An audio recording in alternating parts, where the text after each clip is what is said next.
fantasize about rejecting the apologies that I know will never come. The ones I deserve from loved ones who have abused me, bruised me with their hands, their silence, their absence. The ones who made me question my worth in this world, my place, but most importantly, my life purpose. And yet, their absence still echoes, unfinished, unresolved, and like a sentence cut off mid-breath. But the thing about longing for people in absence is that at some point it stops feeling like hope, and it starts to taste like hunger. And hunger within itself also has memories. So I'd like to dedicate this one to my grandmother, whose shared moments are still loved, and whose love still continues to grow like the tree that I used to sit beneath in. So like I said, I used to love sitting beneath my grandmother's mango trees. Its branches outstretched like arms, its fruit golden and ripe. She used to tell me, "You know, Amevi, the sweetest mangoes grow after the hardest rains." It was until I went through the hardships and challenges in my life that I began to know that she meant something way deeper than the fruit itself. The pain in our life can too be a kind of planting. And as for our life purpose, like the sweetest mangoes, it's not something that comes easy to find. It's something that we plant and we grow from everything that we have survived. So, with this being said, and from this memory, our life purpose is something that doesn't come knocking on our door. It's something that we grow from the challenges that we've been through.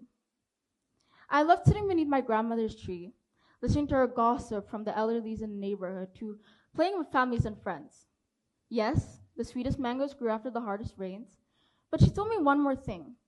You could make the mango even sweeter if the tree grew in patience. Now, I was very stubborn as a child. Some may argue that I still am. And one early morning, I really wanted a mango. So I took one that fell at an early stage. It was small, bitter, green, and unlike the tree itself, I was impatient. I wanted the sweetness before the waiting part. And I began to know that this is actually the way that I believe I've lived most of the stages of my life.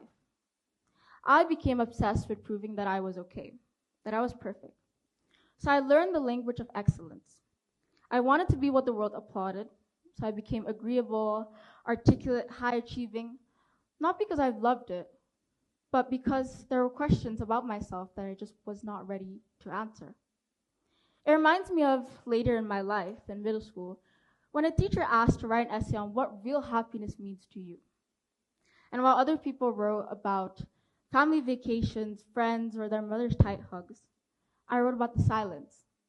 The silence that happiness brings me after a long day of performing and trying to be perfect, thinking that this was the only format in order to achieve success in life.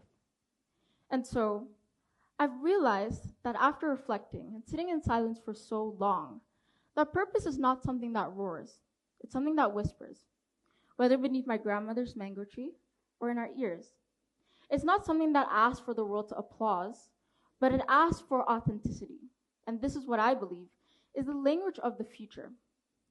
And so, when it comes to the purpose in our lives, I want to ask you guys to raise your right hand. And now please raise it a bit higher if possible.